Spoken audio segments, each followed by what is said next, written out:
Good morning, everyone. Welcome to this morning's Family and Children's Services Overview and Scrutiny Committee, held here in County Hall in Morpeth, 18th of July 2023. We have a pretty packed agenda this morning, but I want to start off first of all with apologies for absence. Apologies have been received from Councillors Seymour, Waddell and Watson. Thank you for that. Noted. Also as well, we have the minutes of the previous meeting. They are contained in your agenda packs, which are on pages 1 to 4. Can I just confirm on those pages 1 to 4 that they are an accurate representation of that meeting? I'm not seeing any dissent on that, so on that basis, I'm happy to sign those off as a true, accurate record.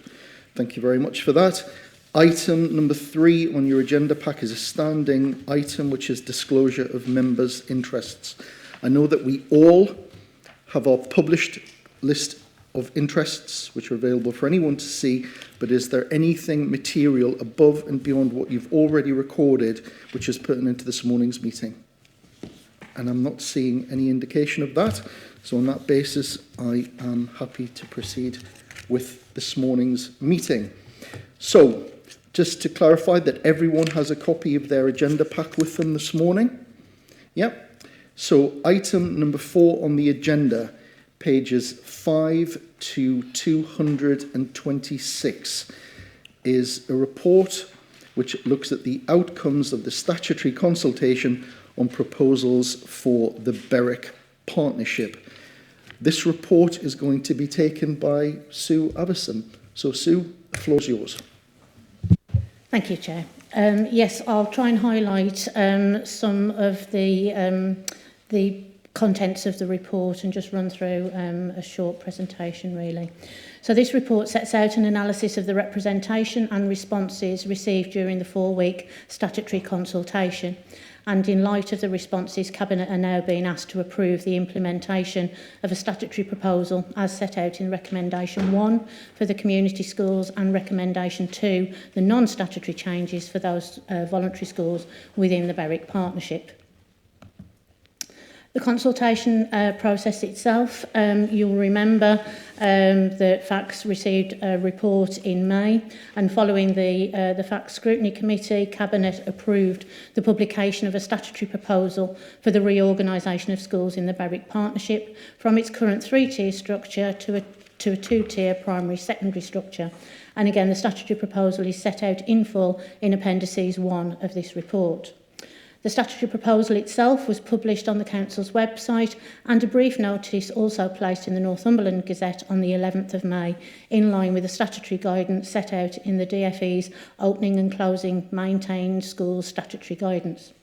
Copies of the statutory proposal were also sent to the Secretary of State for Education, the governing bodies of all of the schools and academies in the Berwick Partnership, the Newcastle Diocesan Education Board and the Roman Catholic Diocese for Hexham and Newcastle, again in line with the statutory DfE guidance.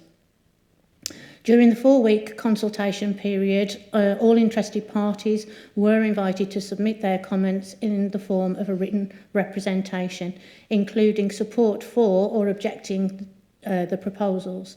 No meetings or public consultation events on the formally published proposals actually took place during this period.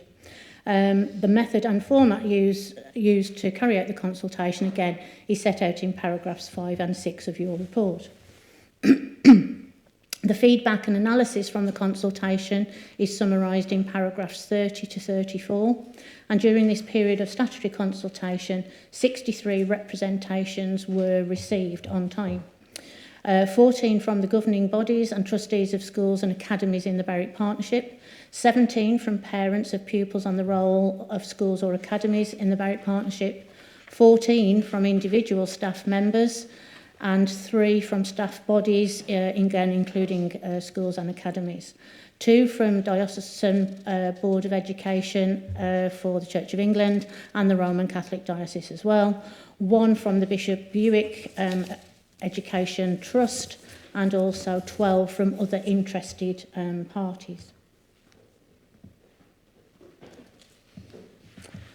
Individual representations from the governing bodies that were subject to the statutory proposal, again, are set out in paragraph 31 and can be summarised as follows. The governing bodies of Berwick and Tweedmouth Middle School submitted a joint response to this statutory consultation, and both governing bodies do not support the proposal to close Berwick Middle School and Tweedmouth Middle School.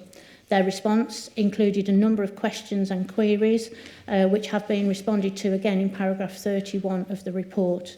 A full copy of their representation, together with all the responses received, are also contained in full in the background papers for the Cabinet Committee and published on the Council's website.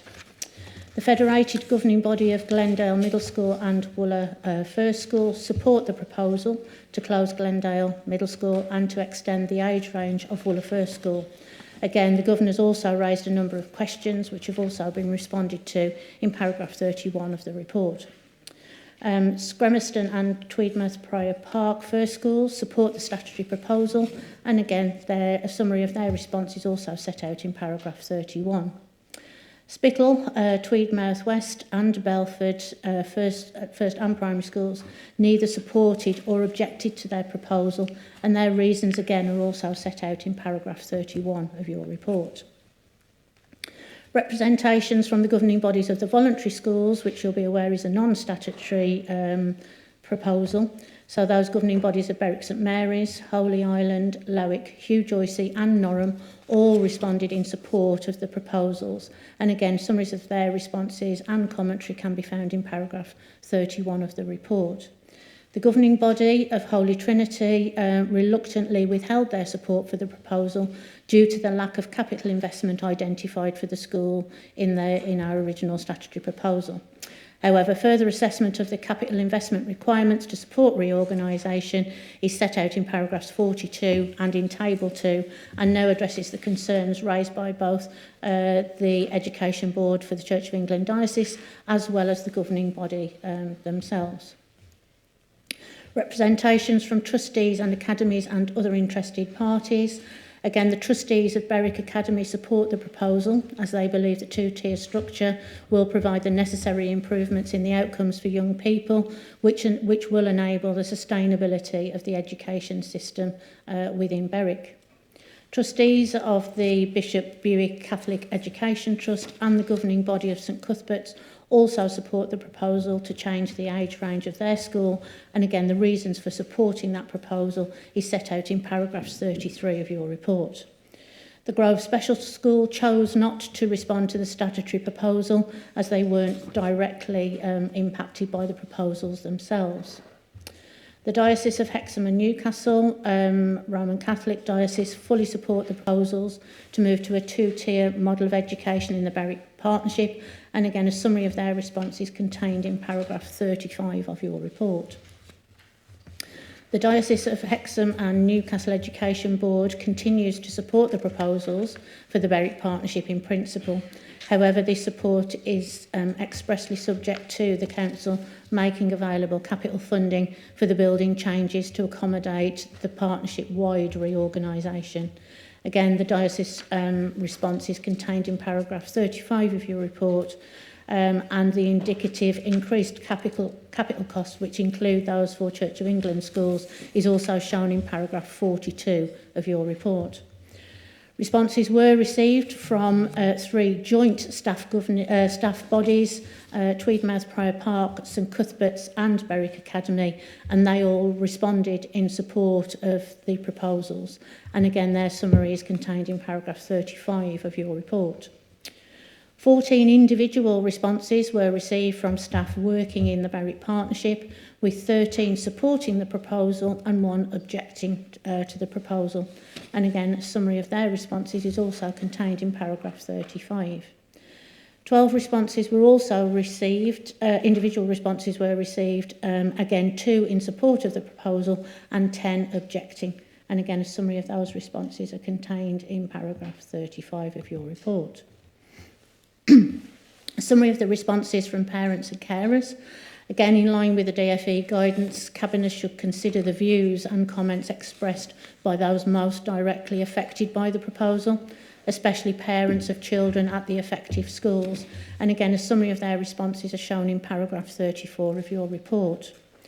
During the statutory consultation period, we did receive 17 responses from parents and carers of children in the Berwick Partnership.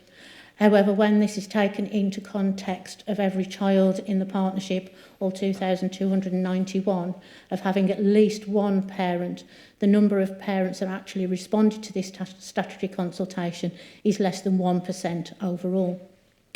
3 parent representations were received in support of the proposal and 14 objecting to the proposal. And again, a summary of their responses is contained in paragraph 34. An overall summary of all the responses received to this statutory consultation are contained in paragraph 36 of your report and can be summarised as follows. So during the statutory consultation period, 9 governing bodies representing 11 of the 18 schools and academies in the Berwick Partnership have stated their support for reorganisation to a primary-secondary structure. 4 of the schools have expressed a neutral position in relation to the structure of the partnership in their response to the statutory consultation. Overall, support for the 3-tier system expressed in the representations received from governing bodies of schools and academies has now declined to just Berwick Middle School and Tweedmouth Community Middle School, compared to the 4 that were expressed in the pre-consultation to the statutory consultation. There has also, though, been a decline in the number of governing bodies supporting the 2-tier system, with Holy Trinity First School withholding its support. However, this was in relation to its concerns of not being allocated capital investment to support a change for their school to become primary, rather than reversing their support for the 3-tier system. Support again amongst other organisations relating to the schools in the partnership, diocese, academy trust boards, etc., remains in favour overall of a 2-tier structure within the Berwick Partnership. Also, as this decision is a statutory decision, there are a number of factors that Cabinet need to consider, and these are set out in the DFE guidance, and again are contained in paragraphs 37 to 46 of your report, and include implications on community services and community cohesion, denominational provision, the rural school presumption, which applies to the closure of Glendale Middle School, schools causing concern, of which there aren't any in the Berwick Partnership, also taking into consideration buildings and capital funding, and again this has been updated since the previous report and now proposes to invest over 41.177 million in capital investment in the partnership. Also set out are the travel and transport implications, equal opportunities, education standards, and the demand and need which relates to the model of school organisation and its sustainability. Other factors to consider as well are also contained in paragraphs 47 to 53, and these include the viability and sustainability of schools, which includes details on the falling birth rate. Staffing implications are set out in paragraphs 48 of your report, which include an update on the development of staffing protocol, which has now got support from 11 schools within the partnership, and with 3 still outstanding a response. And again, as you will be aware and previously discussed at this committee, staffing protocol is around the ongoing protection of employment at those staff deemed at risk as part of any changes moving forward. We also detail the changes to catchment areas which impact on Belford Primary School, Lowick First School, Tweedmouth West First School, Berwick and Glendale Middle Schools.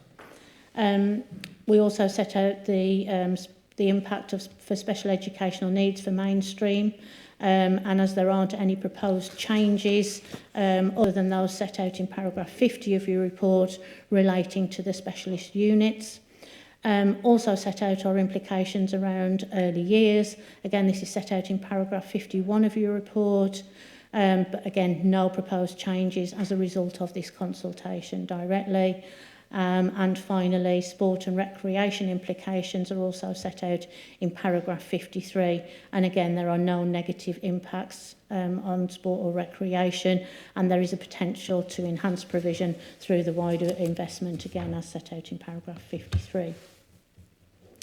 In relation to post-16 and post-18 opportunities for the local community, Berwick Academy and Northumberland County Council have been in discussions and are starting to develop the vision for working with businesses to expand the skill offer available so more young people do not have to travel the long distances for their studies. It's envisaged that these plans will form part of the work undertaken during the development of an outlined business case for investment in the Berwick Academy site and will be reported back to Cabinet at a later date if approval is given to implement the proposals in front of you today. And again, a summary of the reviews in relation to post-16, post-18 are contained within paragraph 52 of your report.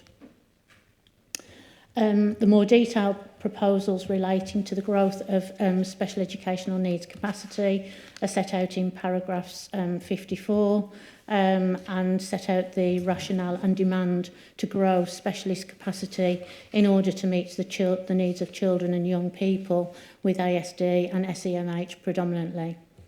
The proposed model to address the increased demand is confirmed in paragraphs 55 and would see specialist units created at Berwick St Mary's for up to 30 pupils and at Berwick Academy for 40 places. And these include pupils with the needs around SEMH, ASD, moderate learning difficulties and speech, language and communication needs. Also to be noted that this is not a decision for Berwick Academy for their specialist unit. That is a decision for the Regional Schools Director, who forms part of the Department of Education. It is proposed within the proposals that the new units would open in September 2025. And the other implications of these proposals are set out in paragraphs 57 to 60 of your report and include staffing implications, building implications, implications around transport, sport and recreation as well. So in conclusion, the feedback from the statutory consultation has confirmed that the majority of educationalists within the Berwick Partnership continue to support the proposed reorganisation to a two-tier primary-secondary structure. While the majority of parents who responded to the statutory consultation objected to the proposals, and it is right that their views should be acknowledged and taken into consideration, their responses should also be viewed in the context of the total number of parents and children within the education system in Berwick, which means more than 99% of parents have not expressed a view either in support or against the proposals at this time. While it cannot be assumed that their silence implies support for the statutory proposal, it appears they do not hold such strong views in relation to school organisation within the Berwick Partnership that they felt compelled to respond, perhaps, and content to leave the decision to the Educationists and the Council's Cabinet. Really just to remind Scrutiny members that there has been a concerted effort to engage the Berwick community over the last 2 years within this consultation process. And just to remind you that there has been one community survey, 2 stages of pre-informal consultation that have taken place since September 2021. And as a result, over 12,000 people have been contacted directly to provide a response to the consultations. Over 1,525 responses have been received. 6 face-to-face public consultation events have been held, with over 111 people attending. And finally, 63 responses have been received to this statutory consultation process, with the majority now supporting the proposal. There is also full cross-party political support for the proposals from the local elected members, and feedback from all phases of the consultation as detailed have been used in developing the final recommendations to implement the reorganisation across the Berwick Partnership. Therefore, Cabinet is being requested to approve the recommendations as set out in this report and as published in the statutory proposal from the 11th of May to the 8th of June without any modification, to reorganise the community and voluntary schools in the Berwick Partnership to a two-tier primary-secondary structure with effect from the 1st of September 2025, as set out in detail in paragraph 66 and table 9 of your report. The education reasons in support of these recommendations are also set out in paragraph 79 of your report. As you'll be aware, the recommendations also include a reduction in the number of school places in order to more closely match the number of pupils being born within the wider Berwick catchment area. Again, table 7 sets out the proposed model, which would see a reduction in the planned admission number for Spittal from 40 to 30, from Scremiston from 18 to 10, Berwick St Mary's from 30 to 15, Berwick Academy from 225 to 180, and again the details and rationale for individual schools are set out in paragraph 82 of your report.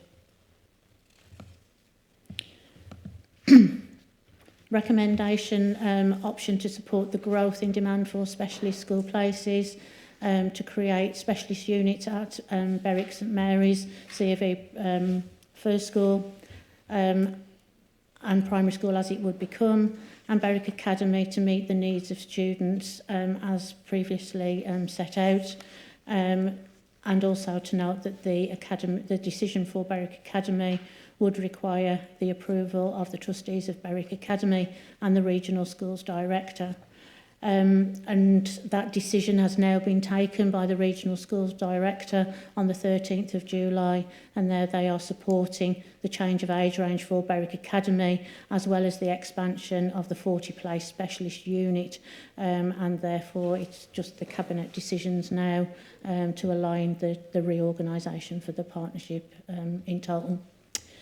In order to support the implementation as well, Cabinet are also being asked to approve the allocation of 41.177 million from within the and also from within this allocation approve the expenditure of up to £250,000 for the development of an outline business case for the investment in Berwick Academy, noting the outcome will come back to Cabinet at a later date.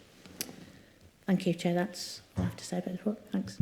So thank you very much, Sue, for that very comprehensive summary of the report that we have in front of us.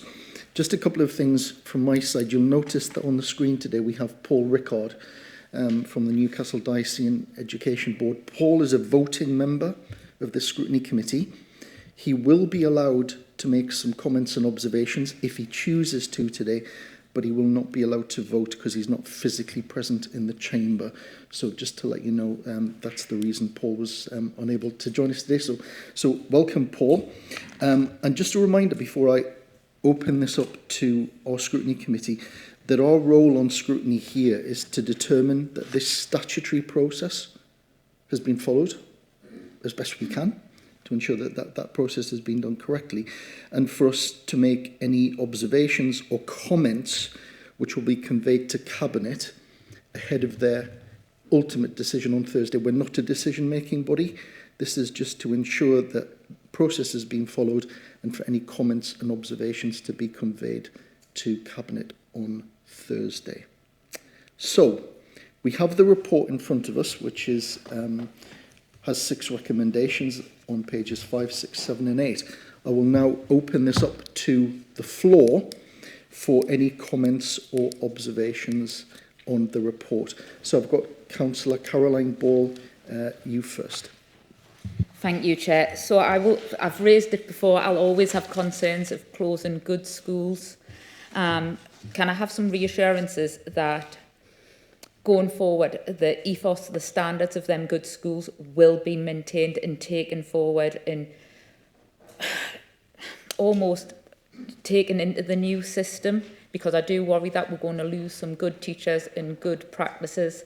I do worry that it's only 2 days between now and the Cabinet decision. Again, scrutiny should be more than 2-day process. When we're looking at the transition of peoples, it's a very small section and it's a very, very important section.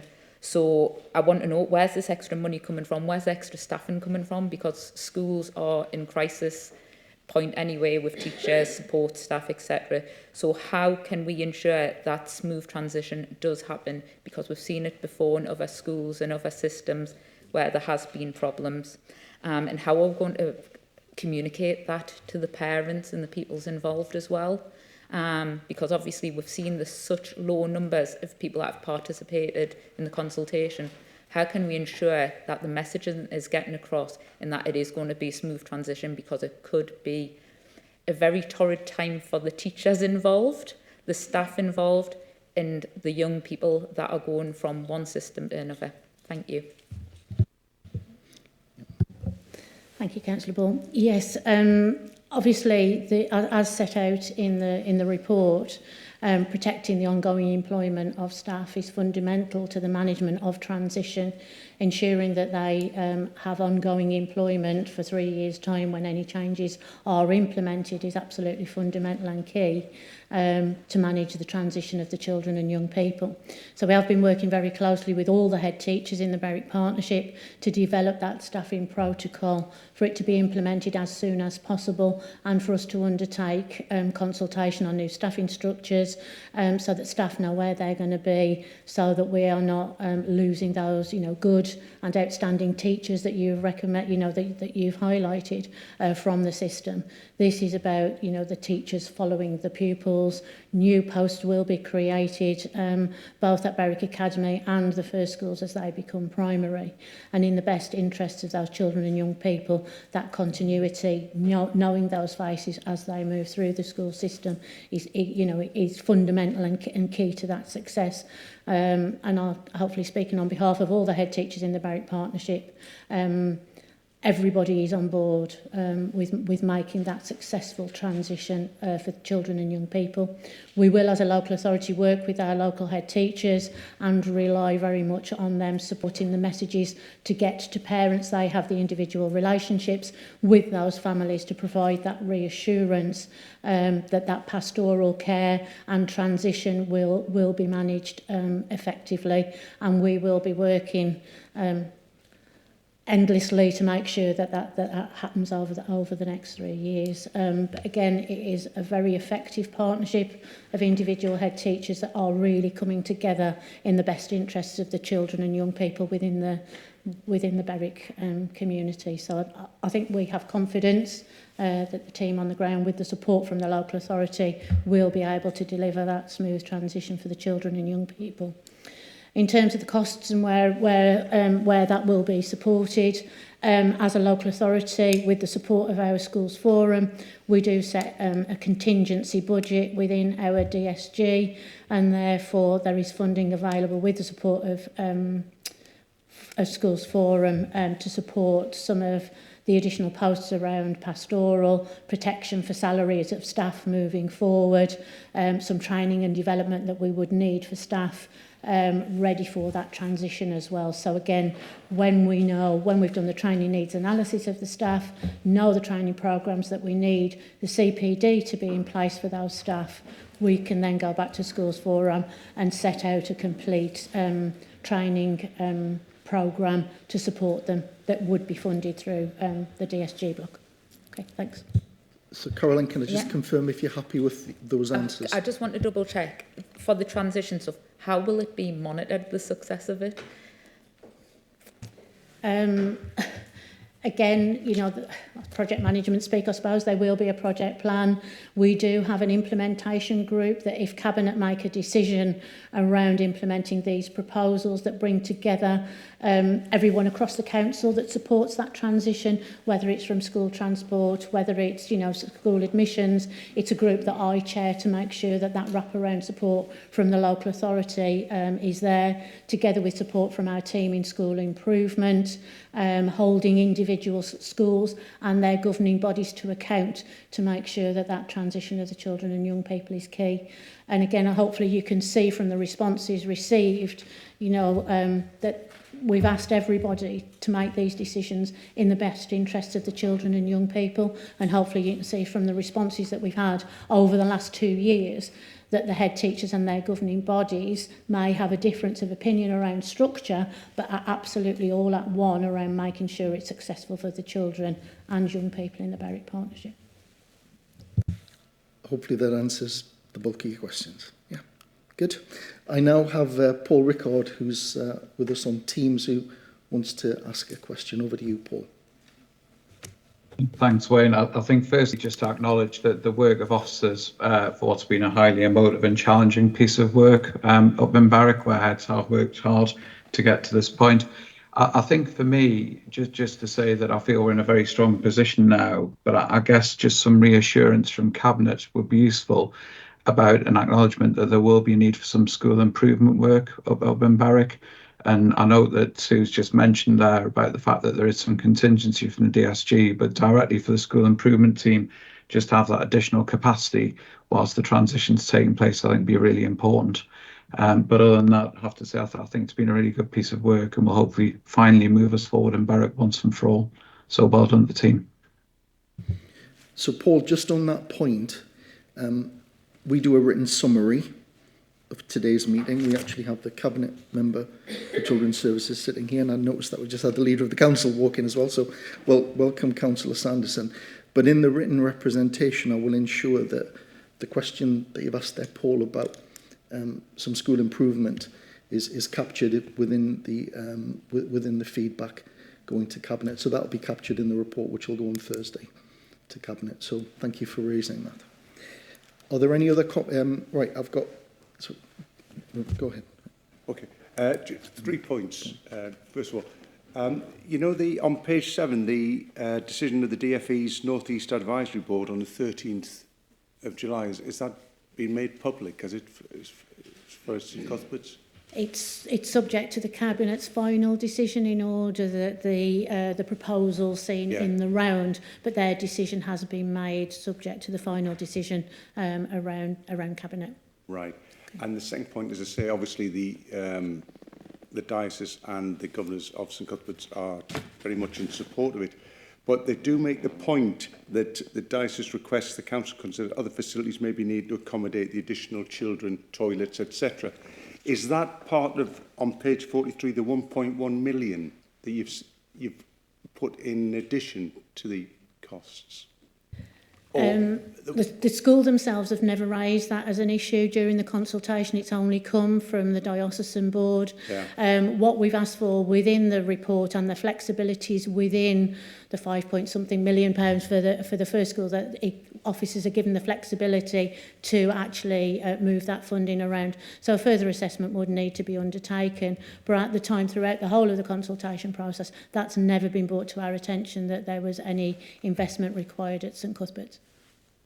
Although they've put it in the... Only the diocesan board, not the Academy Trust board or the school themselves. Right. Okay. So for me to go back to them and say you require further clarification of that? Yeah, we'll undertake an assessment of the number of toilet provision that's actually in the school to make sure that it meets the needs of the number of children that will be on roll of the school. And that's great. Okay. Thank And finally, on page 57, you've got the list of the children that would be numbers attending the PANS, and then you've got obviously the capacity of the schools, but you've got on page 57 approximately 12% surplus places. But if you look down that chart on page 56 and 57, some of them are 50%, 70% surplus. Where does that 12% fit in? Because it looks as 12% is fairly small in terms of surplus places, but if you look down the figures on page 56 and 57, some of them, I mean, as a case in point, you've got Lowick first was 16, but their capacity is 70 and things like that. There's about a dozen or a half dozen of the schools there significantly below the pan. And all I'm looking ahead is that potentially, could these schools get themselves in a position where yes, I can see the reason for the reorganisation, but potentially could this be 3-4 years down the line where we're looking again at another reorganisation simply because the numbers aren't there? But that 12% is just a bit misleading, that's all. And you're talking about the table 9, are you talking about? Yeah. Yes, table 9, and obviously you've got to remember that the planned admission number, but then they're also becoming primary, so there's 2 additional year groups within the structure. So I'm sorry, I'm not quite. So what you're saying is that the intake there, there'll only be 12% surplus places within the... Overall, the whole partnership, not individual schools. So when you take that in the round, that is the actual number of places across the whole partnership. Some schools will be higher, some will be lower, but overall the impact wouldn't be for the whole partnership. Would be that number, yeah. Right, when you look down there, it looked as if there was significant... I will check our numbers and make sure that's correct. You're absolutely right. No, it's just me. Yeah. Okay. Thanks, sir. And in terms of the ongoing, we believe that this structure and numbers, again, we can see the numbers obviously leaving the school partnership, so we hope that these changes will reverse perhaps some of those decisions moving forward. Okay. As ever, some very good questions from Mr Hodgson, as always. So, over now to Mark Swinburne. Thank you, Chair.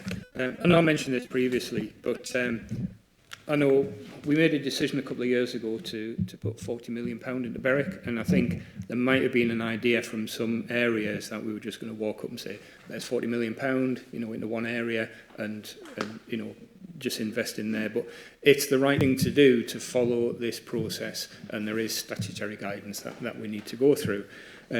And I know Paul touched on it before, but the amount of work that has gone into this across the whole of Berwick, and it is disappointing that we haven't had a bit more input from the parents, and whenever we do these, we do really need more input from the public and from the residents themselves. But just to scale that a bit across the whole of the Berwick area and all of the schools that are involved, you're talking just over 2,200 people's involved there. If you were to put that in Cramlington, that's one school. So this sort of gives you the scale of the involvement on this process. But I do have one question, and that's on the number of children. And you mentioned about the planned birth rate that you've taken into consideration there. And we know from previous reports here that we do have a declining child number across Northumberland. But part of the statutory process in here includes demand and need, and it says evidence of any projected increase in pupil population, such as planned housing developments. So my question is, what planned housing developments are we aware of across that area, and has that been taken into consideration with the numbers across the Berwick area when we're looking at these changes and the numbers? And that's what I wanted to ask, please. Okay, yes, so in terms of housing developer numbers, etc., they form part of our school organisation plan, and as you'll be aware, as a committee, we bring that on an annual basis for your review. Again, all the numbers that we know about, whether we're in pre-planning discussions or full planning permission is given, those numbers are actually built into all the predictions that we do moving forward. We're currently undergoing our review of data. We normally, in the next 2 weeks, will be submitting that data back to the DFE for approval, and that will form part of our school organisation plan that will come back to this committee probably in October, November. But again, yes, we do take into account as part of our predictions the number of house building in a local area. Okay, thank you. Councillor Trevor Thorne. Yes, Chairman. There's been a dark cloud over the Berwick Pyramid for a long time. I see that dark cloud beginning to shift. I acknowledge the huge piece of work that's been done by our officers, and also, very pleased at the great investment that we as an authority are putting into the Berwick Pyramid. Always been a strong supporter of two-tier, the absence of, checks on the child's education, those interruptions, and also, you know, fewer buildings to look after. I also think it's really good that we're putting such a lot of money into special needs as well in this area. Fully supported, Chair. I think it's a great move, and hopefully we're going to get that cloud passing away. Thank you. Great, thank you. Councillor Susan Fellis-Aitken. Yeah, just to comment from Councillor Swinburne's comments as well. Obviously, sorry, the pan's falling across the schools, and part of this consult was to kind of lure parents back in from who are going into the private system and across the border and into the two-tier somewhere else. So I can see that, and often, so the carrot that we have to dangle is that we improve Berwick Academy and stick good local authority middle schools into the academy system. I can see that. My concern, again, like Councillor Balls, is how we measure that, and is there going to be a limit on watching that progress and improvement from where they are now? Because clearly, you know, they've gone up the Ofsted rating a bit, but is there a sort of time limit on watching and monitoring and kind of holding them accountable for any kind of improvement? I'll get Audrey Kingham, who's our Director of Children's Services, to take that one on. Thank you. Thank you. Really good question, because the answer is no, there isn't a time limit for us. It's continuous. We are constantly working with schools across the whole county, not just in the Berwick Partnership. But in particular, thinking, you know, we've already talked about the transition and the work that will be going on, so the team will be really close. We have one of our school improvement leaders who works directly with all of the schools across the Berwick Partnership. Paul Rickard has asked that we really think carefully about further work and investment around school improvement into that area, so that will be continuous. But this is not something that we expect to take the foot off the gas in terms of that work.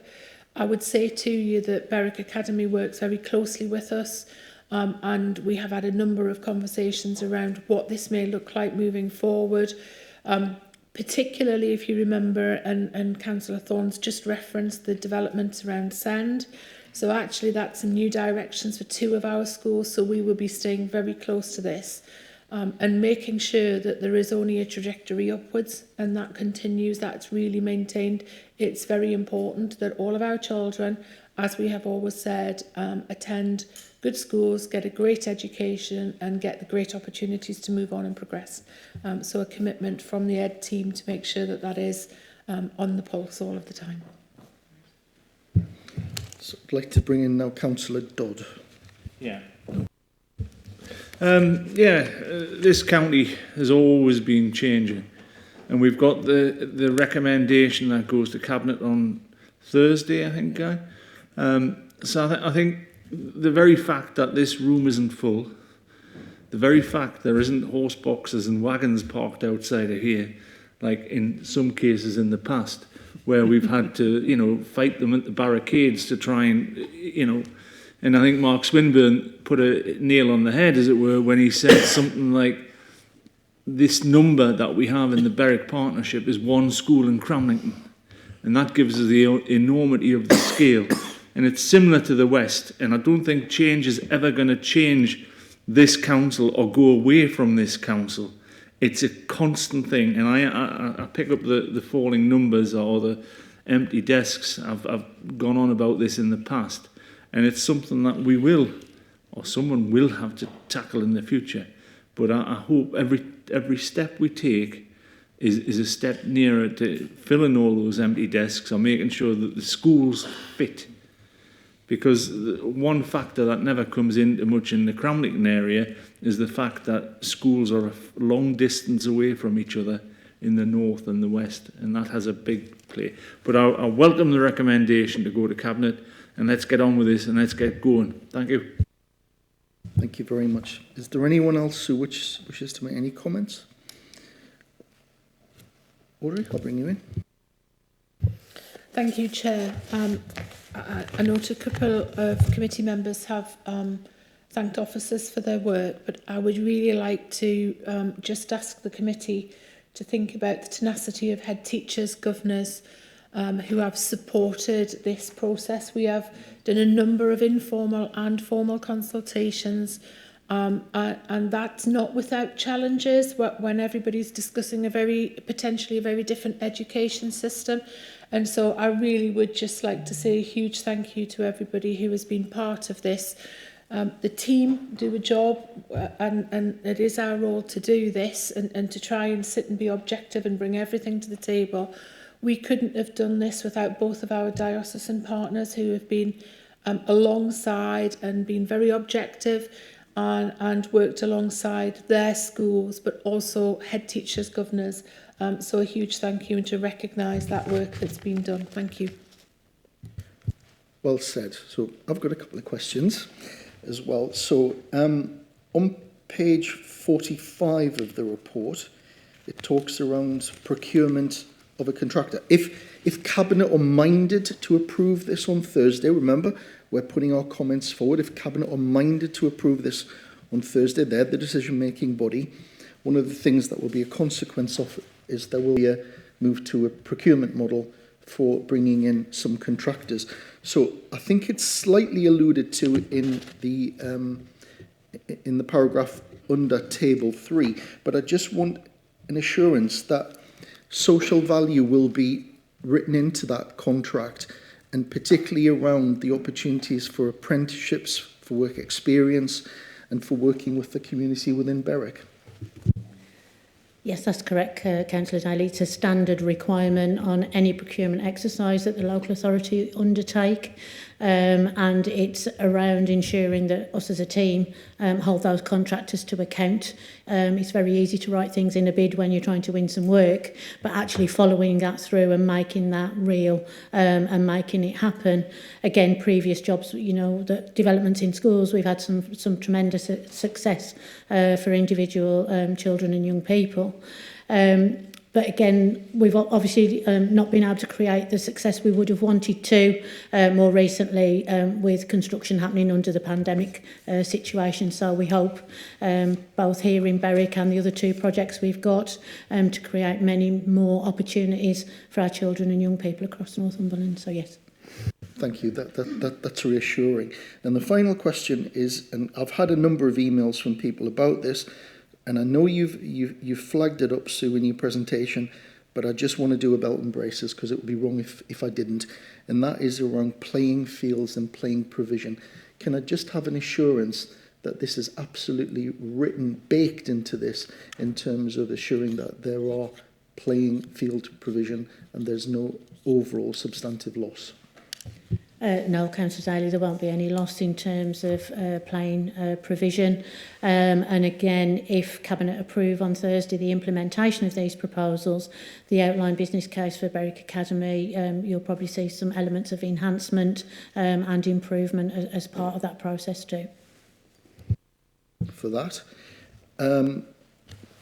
Councillor Fairless-Aitken. Just to tie into that on the construction side of things, the kind of belt and braces stuff, I'm just wondering with all the sort of new bill that's going forward at the moment about public spaces and ventilation, if there would be any assurances that the school buildings would meet those new standards for air quality in the wake of the pandemic that's come in. And it's quite important to some of my residents that the schools meet these standards because R1 didn't in a QE. And we're just wondering if the new build will have those assurances. Yeah, probably have a conversation with you about QE, because all school buildings do meet those standard DFE requirements in terms of air quality, the breathable building units. So yes, all of our provision will meet those standards moving forward, and have done so. I'll have a conversation with you about that. Yeah, okay, thanks. Thank you for that. So, I'm not seeing any other indication of anyone wishing to speak. So we're now going to come on to the statutory part of today's meeting. So everyone has got a copy of their report in front of them. You will see that there are 6 recommendations, 1 to 6. They are contained on pages 5, 6, 7 and 8. I know you have all read them, and I'm getting an indication that that is the case. So, with those recommendations, and I think it would be fair to say that the committee is minded to approve this to go to Cabinet for them ultimately to make their decision. And with some of the things that we've captured from the discussion this morning around procurement and around learning improvement, I think I would actually, I don't normally do this, but I think it would be worthwhile to take a show of hands of those voting members here in support of recommending that Cabinet make their approval on Thursday to the committee report, which you have in front of you, contained recommendations 1 to 6, pages 5, 6, 7 and 8. Can I please take a show of hands on this, given it is a statutory report? Okay, of those, is anyone against or any abstentions? So all those voting members present have supported the recommendation. I think I would like to add to what Audrey Kingham has said, which is a huge thank you to our officers, unsung heroes in children's services and the work that they do around pulling these reports together. To the teachers and staff and governors, we have a deputation from Berwick. Welcome. You've sat there very politely this morning. Very good. And I think the work which has gone on for many years, I remember many years ago sitting in a small cafe in Berwick, and I think some of you might have been there when we were talking about a better deal for Berwick. And I think that has absolutely been delivered with a huge range of projects which this council has delivered over the past few years. And of course to our communities and of course to our partners as well. The decision is going to be made on Thursday. Your views will be conveyed to Cabinet.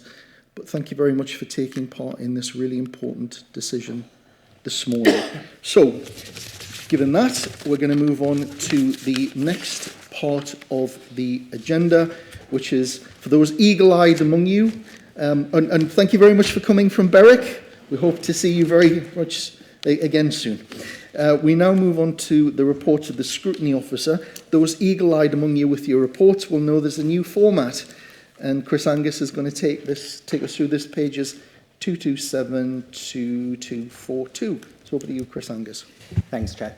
Yeah, so we, in light of the scrutiny review and the refreshed constitution, we have changed the way in which we present the forward plan and the committee's work programme. So rather than presenting the forward plan at the beginning of the meeting and the work programme at the end, we're now going to present them together as one sort of document.